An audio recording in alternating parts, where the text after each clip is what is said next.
Global failure of COVID mask mandates, and he's the editor of the Unmasked blog, which chronicles all the news and all the absurdities surrounding masks and masks mandates. Ian Miller joins us live now from the States. Ian, you're not a big fan of masks, I take it. Where's your mask, mate? Not a big fan. I forgot it. It's around here somewhere. I'll pick it up one of these days.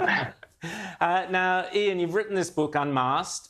So just take us through, and you've got your own website about masks. There's a lot of confusion. People are, are some masks good? Are some masks bad? Are none of them good? Are they all good?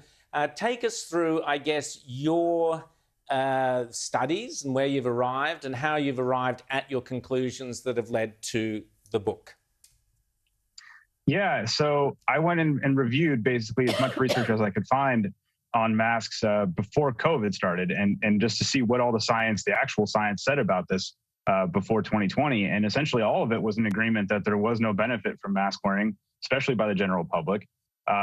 There was a written email, a very important email, I think, that was sent to Dr. Fauci at the end of March in 2020 by one of his employees saying that they had reviewed all the high-quality randomized trials on masking and that it suggested no benefit. Just a few days later, Fauci and the CDC in the United States recommended universal mask wearing. Obviously, there was no new research done in 3 or 4 days. There was nothing to suggest that the science that had been established changed overnight. So that became a pretty clear point to me to say that this wasn't really based on any new data or evidence. Then I lay out, what were the expectations after they made that flip-flop and said, oh, masks, everybody should wear a mask now. What did they say it would accomplish? And then to show the results afterwards. And it's pretty clear that the results don't match up with what their expectations were. Rita.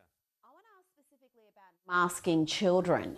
In Australia right now, in Victoria, where I live, kids have to be masked to go to school of grade 3 and above. And yet we've got experts, infectious disease experts, saying there is not a single study that justifies mask wearing in schools, mask mandates in schools. So again, what has your research shown, particularly in the US, where you've got states that had mask mandates for schools and states like Florida and Texas that haven't had anything like that?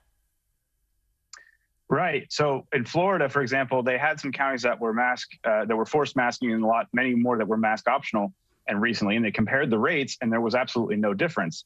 I also just did this recently where I put together a comparison of all the states that had forced masking in schools and those that were mask optional. And the rates of cases in those where forced masking were higher than those that were mask optional.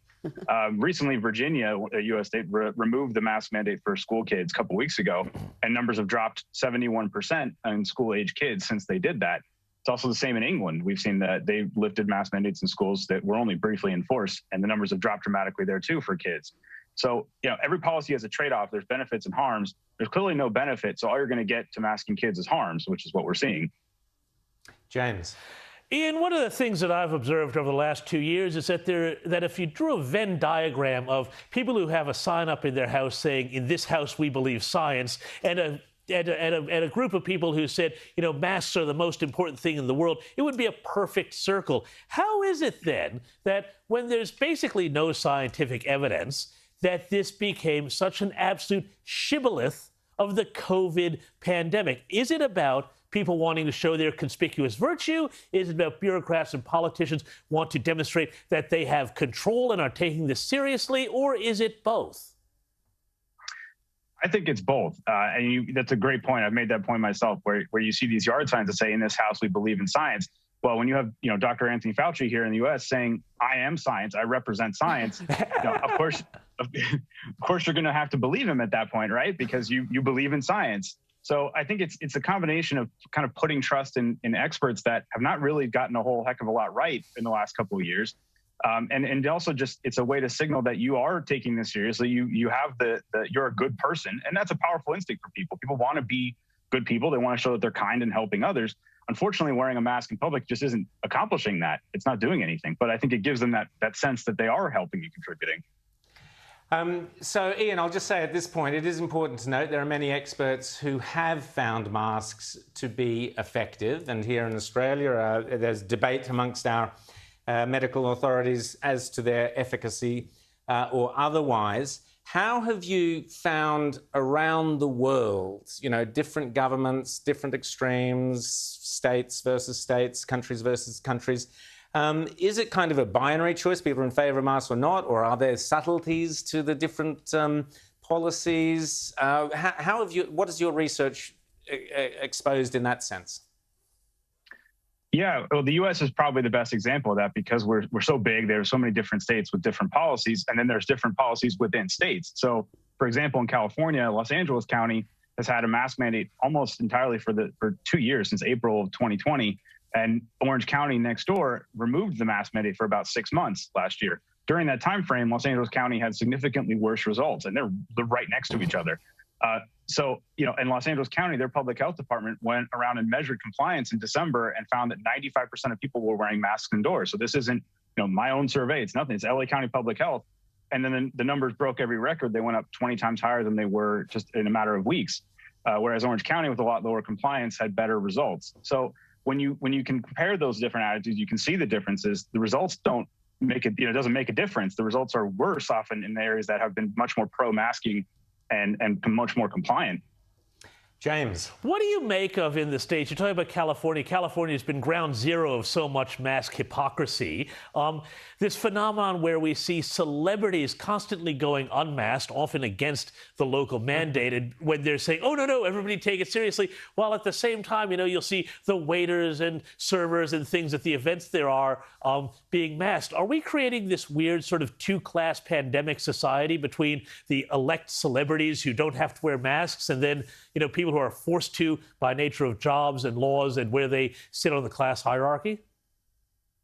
Absolutely. And that's one of the goals with the book, is to try to undermine the entire rationale behind masking in general, because if you believe that it works, there's always going to be a reason to keep it. As we know, COVID's never going away.